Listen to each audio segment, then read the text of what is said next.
Hi, I'm Dr. Boyce Watkins from Your Black World, and you know that what's going on in Ferguson, Missouri. There is a situation where people are trying to protest, and the police aren't really letting them do that, and it's only escalating.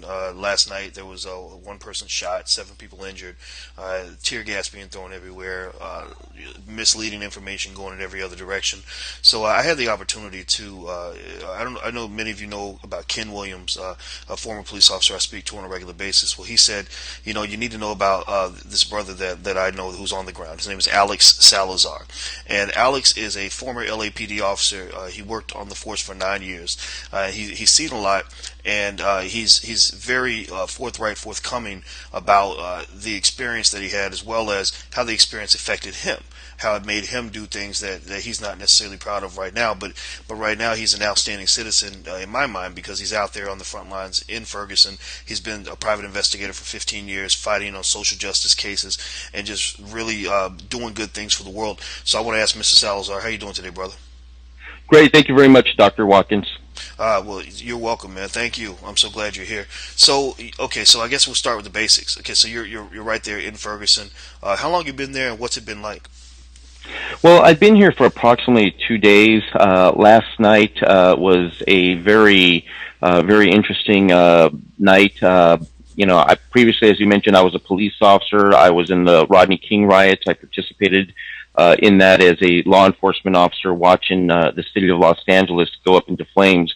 Here, what we have is a very similar situation, but obviously in a different part of the country, a part of the country that, for me, I've never visited Missouri before, but to me, it's very eerily reminiscent of a scene straight out from Mississippi Burning, where we're here in this place that it appears almost that time has forgotten, where the vast majority of the police department of Ferguson PD is Caucasian, and of course a great white of the population is African American, and so last night, give or take around the midnight hour, there was a curfew that was imposed by the state, by the governor, and there was literally a showdown between the police and the protesters. One in which tear gas was once again fired, and also smoke grenades, and where a person was also apparently shot. I wasn't able to determine whether or not it was by the police. Some rumors were that it was another person that fired against this individual who was shot. But it's definitely a very historical moment. What's going on here? Where from talking to the white folk here themselves, and questioning them and asking them about, is there racism? That was the first thing I asked them, and I had several of them speak to me and answer yes, very hushed, almost scared to say that the R word in this case, for racism, is in fact being practiced in some of these countries here. And of course we know it exists, but sometimes you can just see things so obvious, as I mentioned, the Mississippi Burning motion picture analogy, where you think that we've gotten past this, past the civil rights era of the 50s and the 60s, yet here it is, very much alive today. Wow. Well, what's interesting to me is that, and this is why I appreciate talking to yourself and Ken as well, is that you're able to provide a perspective that speaks on behalf of people of color, as well as one that speaks on, or not even just people of color, really citizens who have been affected by various forms of police terror. But you're also able to understand the experience of the officer.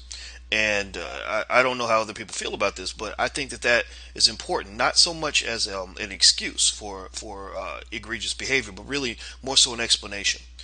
You worked with the LAPD, so you've confronted a lot of maybe gang activity up close, probably some crimes that are unspeakable, things that you may not even necessarily feel comfortable always reflecting on. But so how does that affect the mindset of an officer? I mean, do you think that that maybe fear plays a role sometimes in police aggression? Most definitely, it does play into the aggression of the police. I remember constantly being told, going through the academy, and then once I got on the streets, you're going to be killed. You're going to be killed if you're not careful. You're not going to make it. home that night, if you use one bad police tactic. There was even sayings that came out, while out on the streets that were kind of shocking to me. One of them that I always remember is "better be tried by 12 than to be carried by 6." Was one of them. When in doubt, take them out. Well, by the way, Go ahead. that's an Ice Cube lyric too. I'd rather be judged by 12 than carried by 6. So please continue. I just Yes, so I guess yes. both sides are thinking that. Right, and so they're always constantly telling us, that you have to be very extreme with the citizens, with the public, because if you don't take them down the first time, then they might come back and get you, and so many times that's the reason why there's such an emphasis to use a lot of force on the citizenry. Yet, however, to me now, in retrospect, looking back as an officer, all that does is demonize a people, I believe. Uh, you know, Teaching them that they're animals, and you have to react, heavy-handed to get their attention, to get them to comply, and that's not the way it is. That's not the way it should be. This is a mentality. It's a culture. It's a way of thinking that needs to be removed from law enforcement. That you have to, really use fear. And this fear has been a historical issue, obviously, with law enforcement dealing, whether it's with the blacks during Martin Luther King's era, or what's going on in California, a predominantly Latino state, where you're having a lot of Latinos who are being killed, very similar, of course, to what's historically gone on here with the black population. And so, yes, to answer your question, there is an overkill mentality here, where they teach the officers in the academy and on the streets that they could very well die if they don't behave aggressive. Hmm. Interesting. So, um, would you mind sharing? You and I talked a couple minutes ago, and you said you had an experience with some gangbangers, basically that really shaped you as an officer. Hmm. Do you mind talking about that? I know it might No, be tough, not but at all. No, not at all. I think it's very important that we be able to talk about these issues, no matter how embarrassing or how shameful they might be, so that other officers can perhaps learn from our mistakes. With me, I was a second year officer. At the time, I was off duty. I was on my way that day to go buy a suit because I was going to attend a wedding with my then wife later on that afternoon. I was driving on Broadway, southbound, coming up on 8th Street in downtown Los Angeles, when I look over to my right and I see this lady being assaulted by a Hispanic male who, was dressed in gang attire. And so I think for a second, okay, I'm just going to keep on going. I'm not going to get involved. I'm going to be late to the wedding. But for whatever reason, I pulled over. I stopped, drove past this character, and at the moment that I pulled out and parked, this gang member came running after me. I caught him. The moment I caught him, 6 of his gangbanger friends came out, literally, okay, and began asking me who I was, and challenging me and asking me to show them my badge. And I told them, get out of here. I'm the police. I'm taking your friend into custody. So at that moment, I get pushed from behind. I let go of my grip. This so-called gangbanger takes off running. I start running into the middle of the street after him, when all of a sudden I hear the sound of breaking glass. I look back, and these guys are breaking my car windows and smashing in the doors and going into my car, basically looting it. When I decide to confront them, and so at that point, I got into a altercation with them. I got forced out into the middle of the street. I pulled out my gun. I yelled out at the top of my lungs, "Police! I'm going to shoot you." And then I yelled it out in Spanish, "Policía, te voy a disparar." And these guys, essentially told me, "Shoot me," but in Spanish, "Mátame, mátame," which means kill me in Spanish. And so at that point, I'm kind of befuddled. Most people would be like, "Oh my gosh, he has a gun. I'm going to start running," right? Well, not these guys. These guys continued advancing on me. And so as I'm there deliberating, and it's 6 months after Rodney King, keep in mind, this incident here now, for a second, I'm thinking, oh my gosh, I'm going to be on TV for shooting these unarmed guys who were basically kicking my butt. And so while I'm there debating as to what I'm going to do, a car comes from out of nowhere, runs me over, and I literally go flying over the hood. My right ankle is now fractured. I'm looking at it as it's wobbling. I'm on the ground. These guys continue to go back to my car and smash the windows. They stole my badge. They stole my ID card. They stole my uniforms and other miscellaneous belongings. The problem was that after I went to the hospital and I came back to work, my partners were all asking me, "Why didn't you shoot this MFer? Why didn't you kill him? Why'd you get involved?" And of course, there were some that said, "Good job." And for me, my only intent at that time, prior to getting involved, was only to help out this lady. This could have been my mother, could have been your mother, could have been a sister, a family member, someone that we love, and so my intentions at that moment were good. However, all that changed really quickly after I returned, and my coworkers were telling me, "You should have killed that guy." And so that was kind of the beginning of the end for me, for my career, anyhow. Although I continue to stay on for about 7 years, I remained a person, just like many other officers do, who become traumatized. And basically, I became a heavy handed individual using excessive force against my people, Latinos, blacks, and I can't say whites because I mean they very rarely in South Central LA or East Los Angeles or the inner city are messed with. Okay, but in my whole being, I became a brutal individual, and so it wasn't something that I saw then. I saw it very much as being normal because I was working with other people who were in a similar state of mind that I was, who had also been involved in various traumatic incidents. Maybe not to the point where I was, but perhaps where they had seen a lot of gang homicides, or maybe the aftermath of a traffic fatality where a child is decapitated, or some of these gruesome molestations and really bad things that people see. And so for me, I didn't understand what was going on with me. I just knew that I was very now dysfunctional. I had began drinking. I had began womanizing. There was just a whole slew of problems and issues that I had. And of course, the department would protect us. They would cover up for us. I remember one time starting a little mini riot myself because I snapped. I lost control, much like this, perhaps this one guy in Ferguson or elsewhere across the country where we get these incidents where we're kind of left wondering what the heck happened here. And so you get these situations which are often known as contempt of cop. Contempt of cop means that anything can set you off, okay? Because you might be pissed off that you're fighting with your wife, or maybe the dog bit you, or something happened. Yet when you come in contact with that unknowing, unsuspecting citizen that you pull over or that you have a contact with, how they approach you can be the reason or the impetus for how that officer goes off or gets set off to respond. And many times, of course, as we now know, they can have fatal circumstances, or you can be brutally beaten up. And so that was the environment that I worked with in, and at the very end, it almost destroyed me as a human being.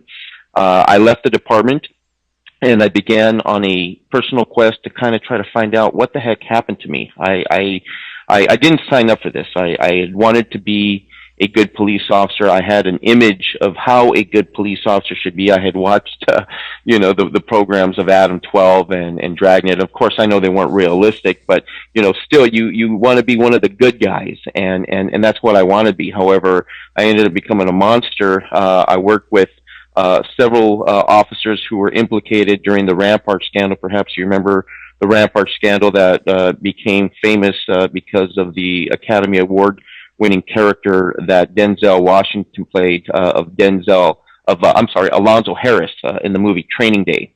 And so Training Day was one of those movies that kind of brought out that sickness, that sociopathic behavior, not just the white officers, but also black officers and Latino officers who would become just so far gone, brainwashed within a system that they literally became the law unto themselves. Hmm. Wow. Well, it's interesting. The reason I'm so glad you were willing to tell the story is because I think it's important that people never forget that not every cop wakes up wanting to kill a black person or wanting to hurt another person. And most people, if they're able to empathize and try to understand what you're sharing here, can understand the idea of going into a situation where effectively you feel that you might have been punished for doing the right thing.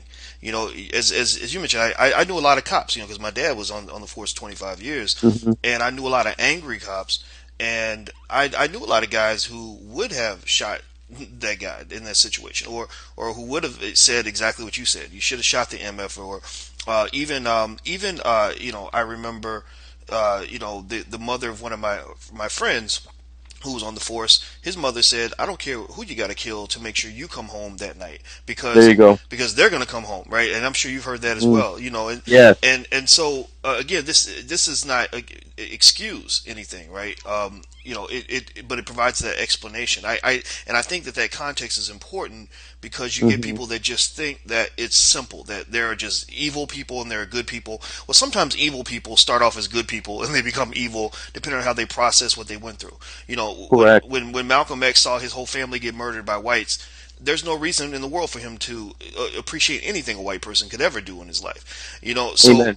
so now with that being said, man, I want to ask you this: what's remarkable about your transformation to me is that you didn't just do what I've seen a lot of cops do, which is to just spend the next 25 years pissed off, violating people's rights, hurting people for no reason. I'm thinking about a very good friend I had who took that trajectory, who just, you know, because of the trauma he went through, he was an asshole till about maybe Hmm. 50 years old, and then he retired, Right. and then he became a nicer person. But you didn't do that. You spent 7 years, maybe, you know, dealing with the trauma, but then you flipped the script. Now you're in Ferguson and you're advocating for the people. How did that transformation occur for you? Well, that's also very important. I wanted to know what happened to me first of all. Uh, there's shame and guilt. Shame and guilt is perhaps the biggest reason for me as to me becoming who I am today. I wanted to get rid of it. I felt a lot of guilt for the abuses that I perpetuated upon the people. I felt a lot of guilt and shame for what I put my family through, my ex-wives, my kids. I was a deranged individual, and so I'm of the belief now that you're only as sick as your secrets, as that old saying goes. That you know, if you keep it in you, you're going to be ashamed. I have talked to numerous officers who have total regrets, and when I begin to talk to them about my experience, they begin to open up and tell me, you know what, Alex, I had one guy, Vietnam vet, who back in the late '60s had murdered a black kid who was running from the police, and he shot him in the back. And he told me, you know what, Alex, not one day goes by that I don't have that child's face ingrained into my mind. And so imagine having to live with that guilt every single precious day of your breathing life. You know, if you go on a vacation to Cancun or whatever, you can't enjoy it because you're thinking of these things subconsciously. They're always there. And so for me, I feel free. I feel liberated now that I've gotten this ugly brainwashing, this Nazi superiority complex that I had, and I can be here and love again and love these people and be a human being and to be able to change this culture of the code of silence which exists in law enforcement that you know, many of us go through unassuming and not knowing what the heck that we're getting ourselves into. As I mentioned to you earlier, I did a website called renegadepopo.com that is designed specifically to address these mental issues, these problems that police officers have. They say that 1 in 3 police officers suffers from post-traumatic stress disorder. And of course, if you're out there for any given period of time, you're going to encounter some really bad things. You're going to maybe be witness to a partner getting killed, or maybe you yourself will get beaten up, or maybe you'll see just some really bad things that will mess with your mind, that will give you nightmares. And unless a police officer is able to process those uh, you know, memories, those stimuli or whatever that goes into your mind in a correct way, then you're going to be stuck. You're going to be developing like how I became very edgy, very angry. They call it hypervigilance. Okay, where you know anything can set you off. You become a loose cannon, And that's what we have. We have loose cannons that are out there at any given moment across the good old USA who are just waiting to get involved in a situation where they want to get out that aggression, where they want to get out that use of force. And as a private investigator, I've seen that on numerous occasions now where I'm like, oh my gosh, that was me. And it's kind of a weird feeling because I can see through that, and it's good too because I'm a successful investigator at getting at the truth. However, you're able to almost see through this demon, and that's what it is. It's a demon, okay? Because that the demon runs rampant, and at any second, you don't know what that contact is going to be like when you meet up with that one individual. Again, unsuspecting, unknowing that you're this person with these heavy issues. And of course, also, it's no secret that police officers suffer from marital troubles, from alcoholism, from being abusive. There's all these issues here that they have, and so we need to talk about this now. Law enforcement needs to take a different trajectory, I believe, in discussing these issues, dealing with police mental health. We are dealing in a mental health age period. Even the president of the United States has gone on to address the fact of so many of these killings that are being committed by young kids all across the country, where we've begun this discussion of our young people. But what about the police? Okay, we don't talk about that too much. We want to put the police really high on this pedestal up here that they can do no wrong whatsoever, and never will they admit, yes, we made a mistake. We really messed up here, and so that's the problem. That's the frustration with the people that they have, that there's no sense of humility in being able to say that they messed up, because police officers are human beings, of course, too. Wow. Well, that leads to what will be my last question for you. Because I know you got to go. You got good, important work to do. Okay. So I have a sense of why you're in Ferguson. What would you say is the takeaway in terms of you as a former officer evaluating what the police department in Ferguson's doing, how they're handling this? What are your thoughts on that in terms of critiquing how they could have done this better, and all the things that they're doing wrong? Well, I'm of the opinion that this is just not limited to Ferguson, of course. These problems are waiting to erupt, I believe, all across the land. Okay, people aren't going to take this anymore, and they cannot use these militarized tactics against people, because it makes you feel like you're a stranger in your own land. Watching, these officers, coming down to you like stormtroopers, like Nazi Germany. And so while I can respect and understand that they have to protect themselves and provide order, the way that they're going about it is all the wrong way. Even Norm Stamper, the chief of police, or former chief of police of Washington, that had to deal with the World Trade Organization, heavily critiqued the tactics of these officers in pretty much responding in a heavy crackdown way, rather than, okay, well, let's watch them, let's see what's going on. But of course, it's all about power, it's all about control. We're dealing with a pocket here, a place which is still reminiscent of the old South, of how they used to do things. And so I would encourage coming out of this situation, to prevent more bloodshed, to prevent the people rising up against the police. That's a big thing there. Okay. Lots of chatter, lots of talk about revolution. Okay. People who are just tired of being treated like substandard human beings. And so there needs to be a national discussion on this, on police mental health.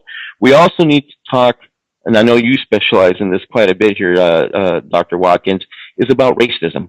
Okay, we need to talk about racism in a very healthy way, and not in that finger pointing way, where sometimes, people just get into each other's face and say, you're a racist, because you continue to demonize, individuals. Rather, I've had a lot of good conversations with known racists, and I tell them, well, why do you feel this way? And just sitting down and looking at each other as regular, normal human beings that bleed, that are all the same, other than the color of your skin. And so there needs to really be this discussion where we talk about these issues, and instead of living, in this day and age where all this technology exists. We have the internet. Look at how I'm talking to you right now through Skype.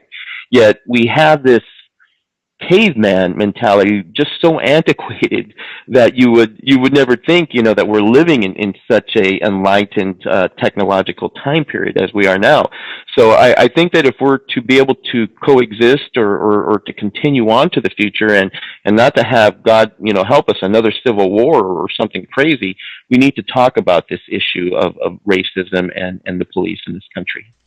All right. Well, I love that. And I agree with you 100%. I think talking to each other as human beings is Mm, that important next step. Instead of assuming that the person who disagrees with you or sees the world differently is an animal and a lunatic, yeah. and that's what we tend to do. Racist whites, or I don't want to say racist whites, but certain whites see the people in that community as animals. They're not deserving of human rights, dignity, and respect.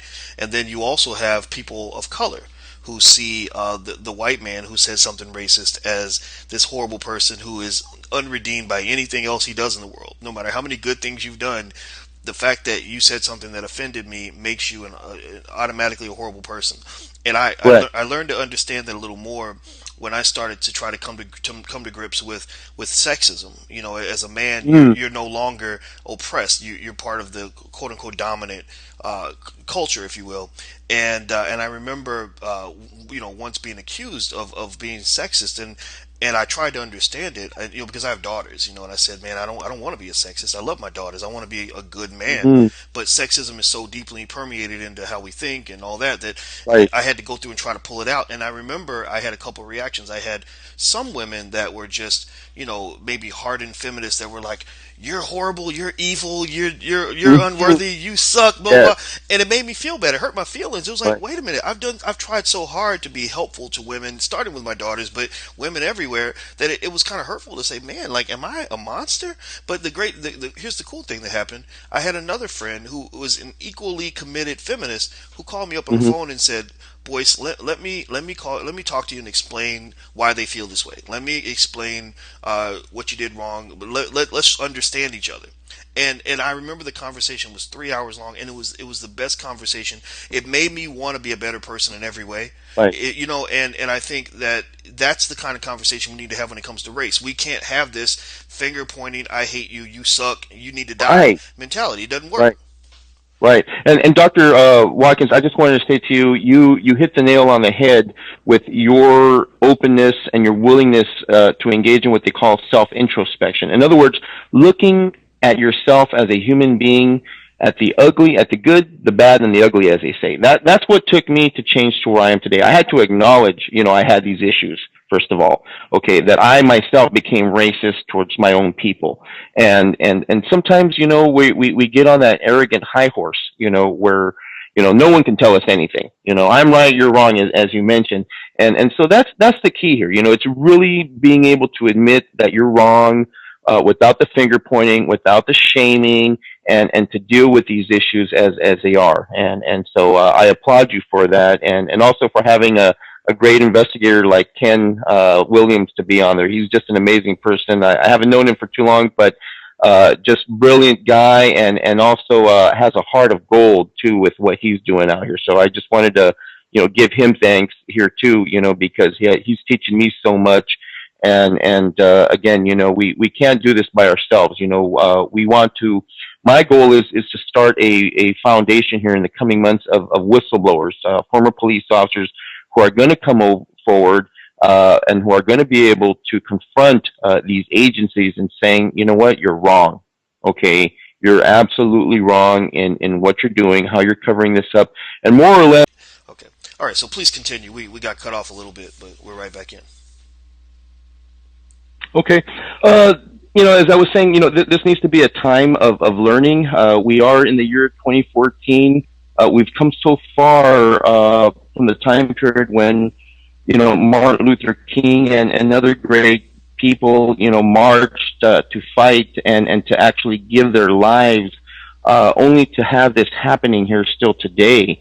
And so we need to deal with these issues. Until we deal with these issues, we're not going to go anywhere. We're not going to be able to progress, and it's going to be the same thing, over and over and over again. We're going to have more Michael, uh, Johnson cases, or more Eric Garner situations. They're going to continue, and so we shouldn't be shocked and surprised when these killings continue to happen and to blame it on racism. Rather, we need to do things like what you're doing right now is a very important service here in educating the people, because a lot of people don't know. A lot of people, blacks, whites, Latinos, live in upper income neighborhoods, they have sometimes forgotten what it was like to be in those environments, now that they've made a little bit of money and are living good. So I hope that, we can come away with that. And again, ignorance is our biggest enemy.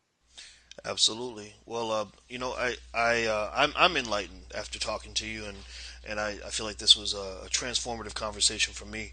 I don't think I've ever met a cop like you. So I respect you for that. And people, whether Mm-hmm. people like it or not, Thank you, sir. I really respect good officers as well, and I want people to understand that not every cop, in fact, the majority of cops want to be good people. They want to help people. They want to serve the community, which is why many of them join the force. But then, of course, you've got the renegades, and then you also have the culture and the system you have to fight, and we got to keep fighting that. So, everybody, Right. this is Mr. Alex Salazar. He's a former LAPD officer for 9 years. His website, you got to go to his website. His website, I was looking at it. It's really good. It's renegadepopo.com. Renegadepopo.com. A creative name, but also very informative when it comes to police brutality. Go check it out. So, Mr. Salazar, thank you so much for your time. I really appreciate it. My pleasure, Dr. Watkins. Thank you so much. Absolutely. And for those of you who are watching, I'm Dr. Boyce Watkins from Your Black World. And until we meet again, please stay strong, be blessed, and be educated. We are gone. Peace.